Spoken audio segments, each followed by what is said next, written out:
I want to kind of revisit the feast. I know Pentecost is gone and past, but I want to revisit and talk a little bit about its meaning and about what it means to us as a church and what it means to us as a people. You know, we tend to think Pentecost is a standalone feast. I know we count to it, and everybody understands that we count, Pentecost, but we tend to think of it as the Pentecost feast, that it's separate from all the other feasts. But really, it's not even called Pentecost feast. It's called the day of Pentecost, the day of counting, the day of 50. And the reason is because it is the end of a feast. It is the end of the longest feast that we keep. The Feast of Weeks, the Feast of First Fruits Harvest, is 50 days long. That's longer than the days of unleavened bread. That's longer than the Feast of Tabernacles. There is only one feast longer, and that is the 8th day, which is the Feast of Eternity. That's the only feast that is longer than the 50-day feast. We tend to forget that when we're counting 50 days of feast. We're counting 50 days of the first fruit harvest. The harvest that started with Jesus Christ being offered on our behalf. And there in 1 Corinthians 15, he says, all in order, Jesus Christ the first fruits, and those who are his at his coming. We are the ones that will be his at his coming.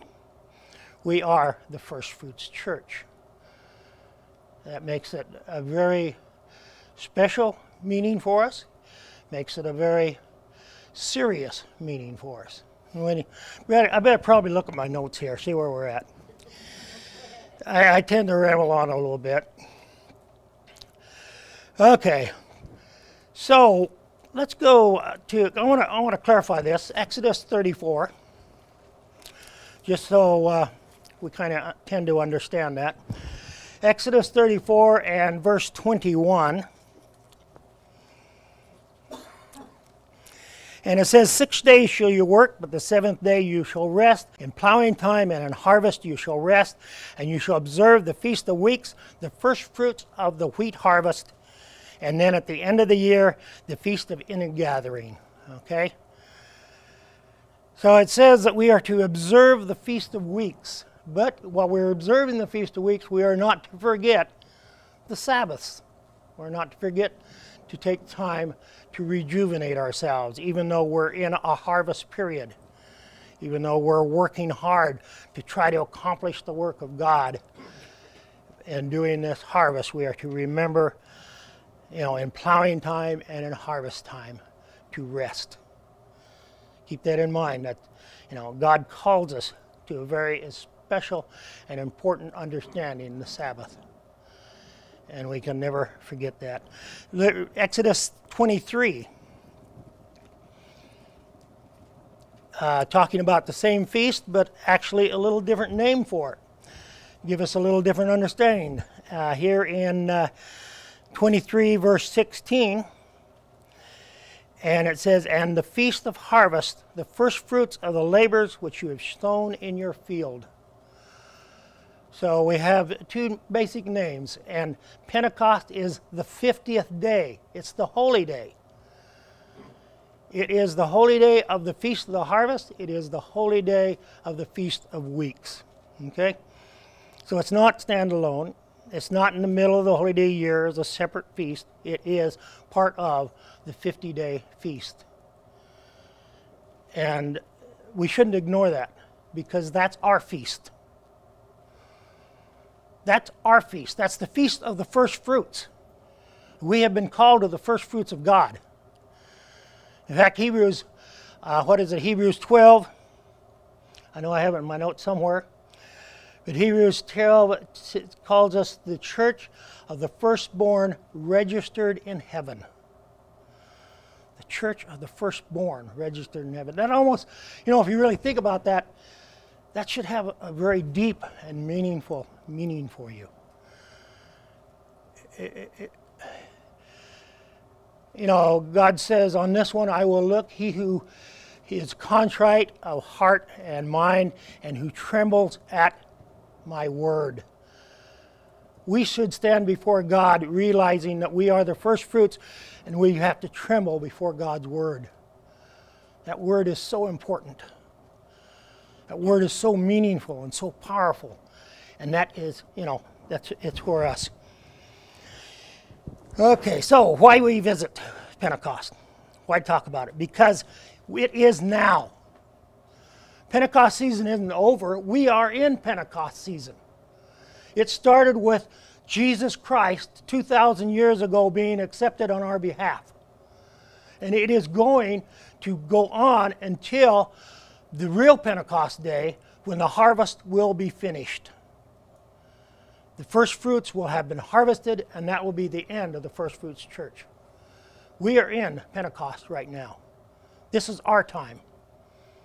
This is the time of the Church of the First Fruits. This is the time of the General Assembly of God in heaven. This is our time. John chapter 4. Here in John chapter 4, we have the Christ talking to the woman at the well, and that's generally the most poignant part of this passage. But he also says something to his disciples. They come to him a little later, and they're bringing him food, and they think he's hungry and whatnot, and they're bringing food, and they want to know why he's not eating. And Jesus says in verse 34, he says, "My food is to do the will of him who sent me, and to finish the work." He has set us an example. He has set us an example to do the will of God and to finish the work. Notice what he says. Do not say that there is still 4 months and then comes the harvest. He says, don't wait till the fall harvest. Our focus has always been on the fall harvest. He says, don't wait till then. That's still 4 months in the future. This now is the harvest. He says, behold, I say to you, lift up your eyes and look at the fields, for they are already white for harvest. The harvest of the first fruits. This is our harvest. We're participants in that. We're the harvested and we're the harvesters. We are called to do the work of God. We are called to do the will of God. He says, verse 36, he says, and he who reaps receives wages and gathers fruit for eternal life. Gathers fruit for eternal life. We're doing the work of God. We're gathering fruit for eternal life, our eternal life. That both he who sows and he who reaps may be rejoiced together. For in this saying is true, one sows and another reaps.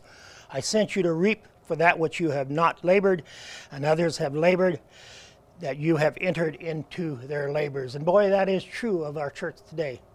We're 2,000 years into the Feast of Harvest, into the Feast of Weeks. We're reaping what others have sowed, but we had better be harvesting that and sowing for the future as well. That's the calling that we have.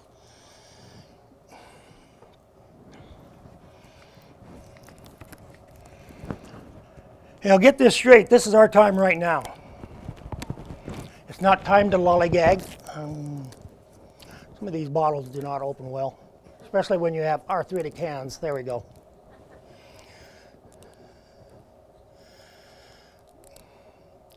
We are right now in the harvest of the First Fruits Church, and we have work to do.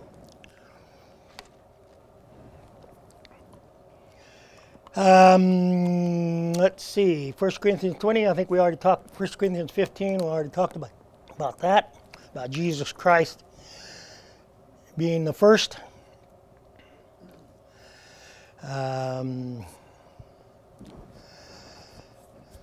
Okay, trying to catch up with my notes here. Okay, 1 Peter 4, 17 and 19. And it talks about the seriousness of what we're doing. It says, judgment begins at the house of God. Let's see if we can find that. 1 Peter 4. And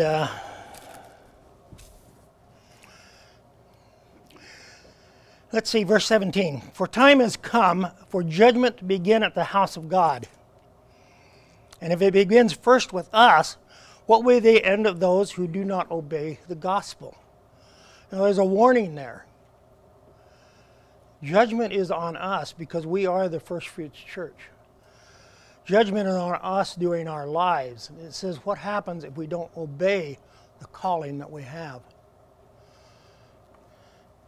It says, now if the righteous one is scarcely saved, where will the ungodly and the sinner appear?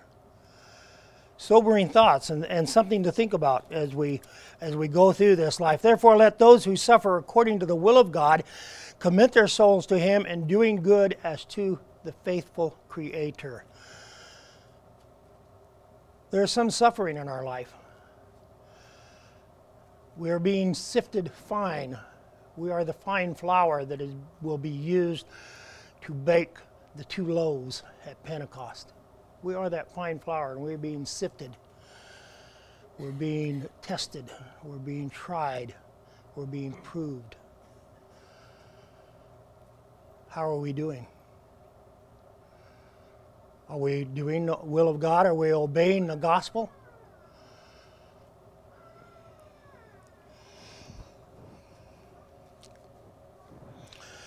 The Church of God, the Church of the Firstborn, the New Covenant version of the Church of the Firstborn began in Pentecost 2,000 years ago. It's still going on. It's still being created. It's still being called. It's still being made. It will end at harvest, at the end of harvest on Pentecost, whenever God decides it is over. Whatever God has in His plan. The first fruits church will be in the first resurrection, Revelation 20, verse 6, where it says, blessed and holy is he who has part of the first resurrection. It is what I think it was Hebrews. In Hebrews we see it is the better resurrection, it's called in Hebrews. It is the better resurrection. Why is that? Well, first of all, it says there in Revelation 20 that there's no more death for those who are resurrected in the first resurrection. There is much more challenge for those who are resurrected, or those of the first fruits church. And we're being called in the first fruits because, and it'll be a better resurrection because of what we'll have to go through to get there. We are battling the world. We are battling the rulers of this world, the rulers in dark places, the demons, the powers to be. We have to face that as the Church of the Firstborn.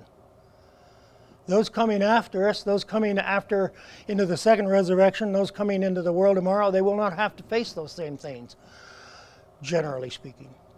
They won't have to face, Satan will be put away. We have to face that world now. We live in it. You know, Lot, it says, vexed his soul because of living in Sodom. We're going to be vexing our souls before it's over. I mean, we are now. You know, you watch television, you watch it's getting where, you know, there's nothing to watch anymore. There's nothing we can look at that isn't tainted by this world. It isn't tainted away from God's truth. It isn't tainted in the wrong way. If our hearts aren't vexed, then we'd better go to God and find out why our hearts aren't vexed because of the world we're living in today.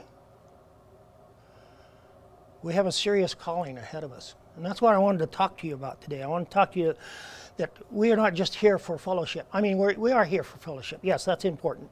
But I mean, we're just not here for fun. We're here to do a work of the living God. We're here, our food must be the will of God. food that no one else sees, that no one else has. So there's a reason that it's a better resurrection, because it's a tougher resurrection, because of what we have to go through. Let's go to Acts chapter 2.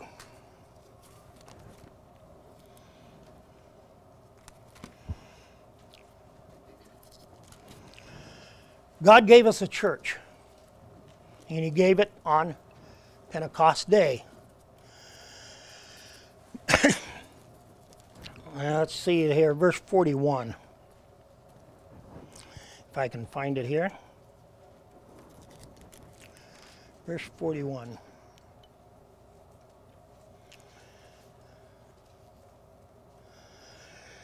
Starting in verse 40, and with many other words he testified and exhorted them, saying, Be saved from this perverse generation. Then those who gladly received the word were baptized, and that day there were added 3,000 souls. They added to what? Added to the small group. They added to the church.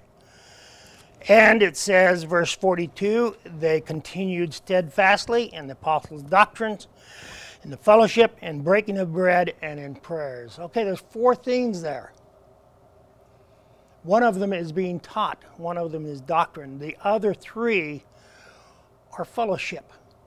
Prayer, eating together, and fellowship together. That means to do that, you have to come together into a group. God created churches that we may have groups to fellowship in, that we may have groups to support each other, that we may have groups to guide and help each other, that we may have groups to bring the joy and the happiness. We're too somber, we're too joyless in our Christian life. God has called us to joy and happiness, not because of the struggles we go through, but because of the hope that we have. Because what God has given us and what God desires of us and what He plans for us.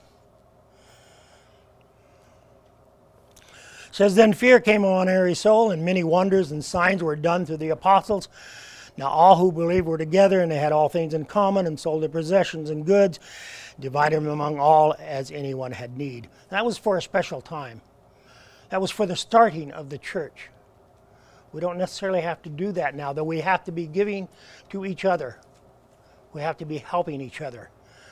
If any of you heard the thing last night, I ended with the new commandment. It's not love your neighbor as yourself. The new commandment is love your neighbor as God loves you. And that's a little more difficult. That's not possible under the old covenant. It's only possible with the help of the Holy Spirit. We're to love our neighbor as God loves us. That's the calling that we have been given. That's the heart we need to have. Verse 46, so continuing daily with one accord in the temple and breaking bread from house to house, they ate their food with gladness and simplicity of heart, praising God, having favor with all people, and the Lord added to the church daily those who were being saved. He added to the church. He didn't call them to be individuals out in the wilderness anywhere. He called them to be a church. He called them to be a fellowship. He called them to be together. And there's a reason for that. There's a reason that He called us into a church. 1 Peter 5:8 says, Be sober, be vigilant. Your adversary, the devil, walks about like a roaring lion, seeking whom he may devour. You ever watch the wildlife programs? The lions don't go into the middle of the herd. They go to the ones scattered on the edges. They go to the weak ones, the ones that aren't being guided and helped and taught. And they devour them. There is safety in numbers. God has given us the safety of the church. And we need to use that. The warning continues. The warning in Matthew 24, verse 4 says, Take heed that no one deceives you, for there will be false teachers and false prophets, and they will deceive many. Matthew 24:24 says there will be signs and wonders to deceive, if possible, even the elect. The church of the firstborn. Those registered in heaven.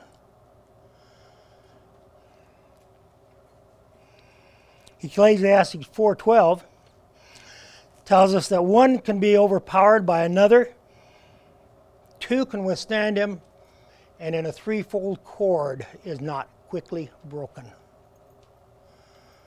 There is strength in numbers. There is strength in the church. There is strength in communing together. Don't go off by yourself. Don't think you can make it on your own. God created the church for a purpose and a reason. Regular church attendance cannot be overemphasized. Hebrews chapter 10.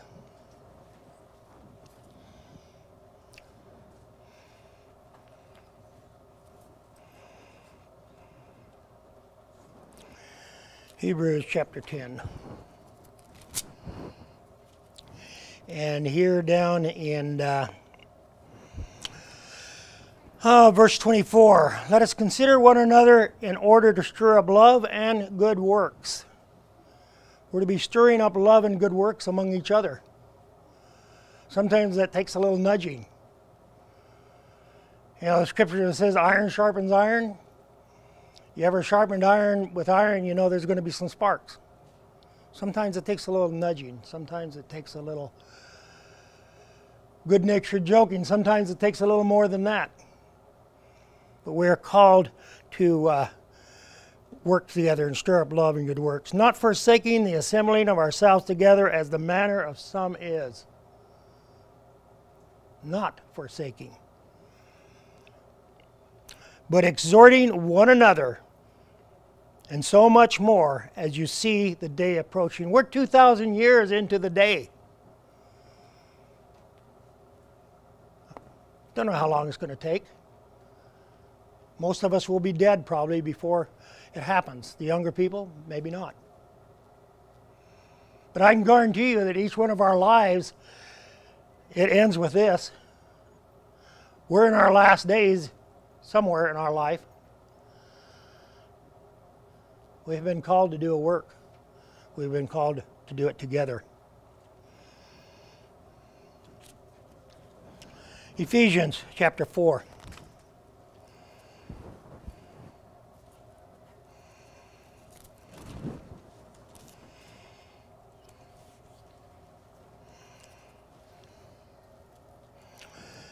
And we will go to verse 11.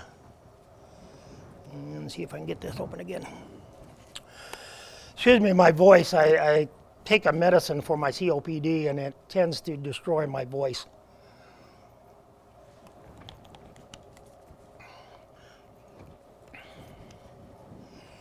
It gets kind of weak as I go along. Verse 11, it says, He gave Himself to be apostles. Okay, stop right there. Who gave Himself apostles? Who gave Himself teachers? Jesus Christ, the head of the church. He created this church.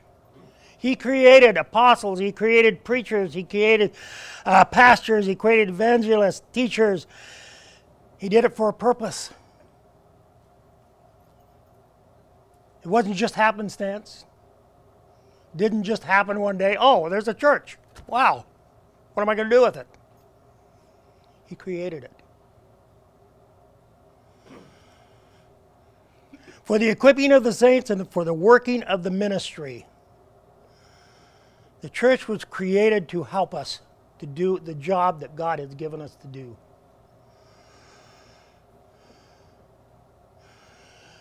For the edifying of the body of Christ, for the teaching of the body of Christ, till we all come to the unity of the faith.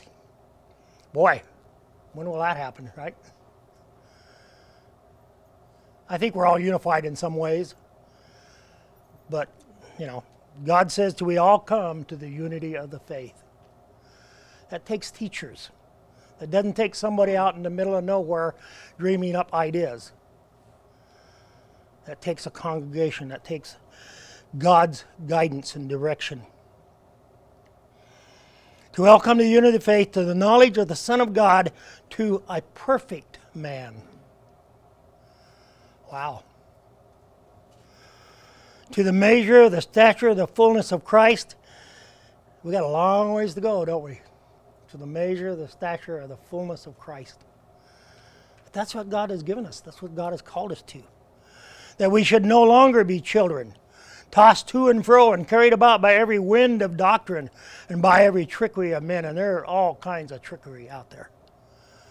All kinds of ideas being thrown about. In cunning craftiness of deceitful plotting. But speaking the truth in love may grow up in all things in him who is the head, Jesus Christ, from whom the whole body, joined and knit together by every joint, supplies according to the effective working of every part doing its share. Okay, right there. Are you doing your share? We are a part of the body. And it says we are to be knit together. And we are to be building each other up. You know, it's pretty bad if the foot bone is not connected between with a leg bone to the knee. It's kind of hard to walk if part of that body is missing. You know, it's kind of hard. I got a couple ends of my fingers here missing. They don't work very good on a typewriter. When the body is cut up, it doesn't work as effectively as it should. It says, from whom the whole body, joined and knit together by what every joint supplies. Every joint supplies the other joint. Everybody helps the other person. According to the effective working by which every part does its share, causes growth of the body and the edifying of itself in love. That's our calling, brethren. God has created a church that we can have that calling. I want to leave you with a couple final thoughts. A couple final reflections on the feast. I know Wynn told me not to get too radical here, so, you know, close your ears a little bit, Wynn. Now, these aren't radical. They're just thoughts, okay? Leviticus 23, let's go there.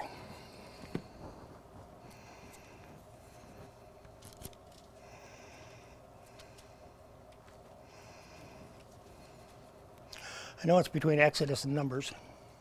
There it is. Okay. Okay, of course we know, that the counting all started with the wave sheaf in, let's see, what is it, verse 9? Let's see if that's right. Yeah, when you come into the land which he given you, reap a harvest, you shall bring a sheaf of the first fruits of your harvest to the priest, and he shall wave the sheaf before the Lord to be accepted on your behalf. Okay? Jesus Christ was that sheaf. We understand that, and we've known that for years. We've understood that for years. And he was waved before God. You know, he's held up. He was resurrected to be accepted on our behalf. He was resurrected before God. He was the sheaf, the omer. Sheaf and omer, they're the same word basically. He was the omer that the children of Israel ate in the desert. Remember what is it? The manna. They were all to pick one omer. Jesus Christ was that omer. He was the omer that fed him for 40 years in the desert. He tells us that there in John 6, where he says, I am that bread of life. Moses didn't give your fathers the food. Lord God did. And I am that bread of life that fed you. Leviticus 23, verse 19.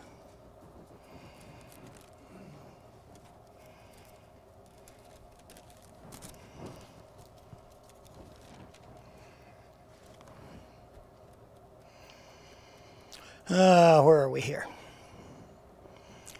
I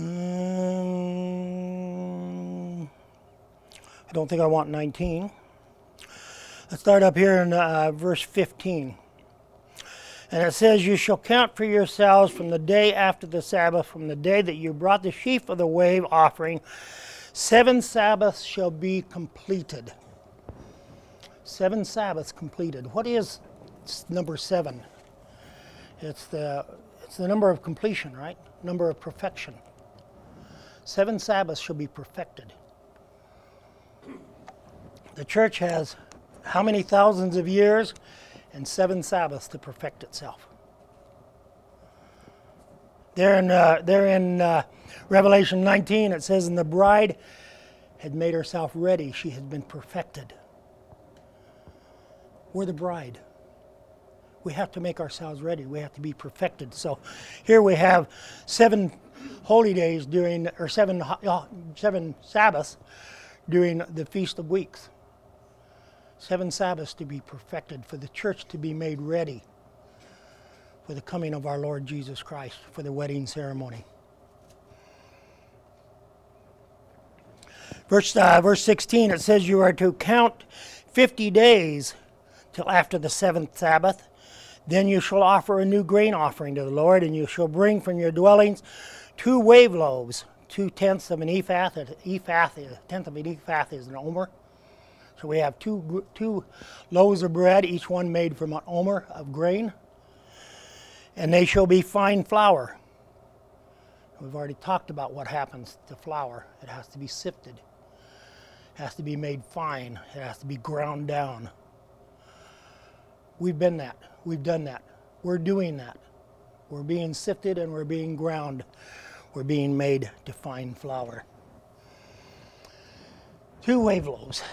Okay?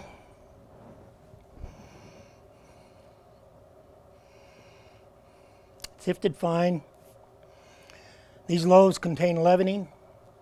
They're not to be sacrificed because they contain leavening. You couldn't make a sacrifice with leaven. It had to be unleavened. These loaves were eaten by the priest. These loaves are the first fruits of the kingdom of God. They are lifted up, resurrected before God to be accepted. Think on those things. The Lord bless and keep you. The Lord make his face shine upon you. The Lord be gracious to you. The Lord lift up his countenance to you and give you peace.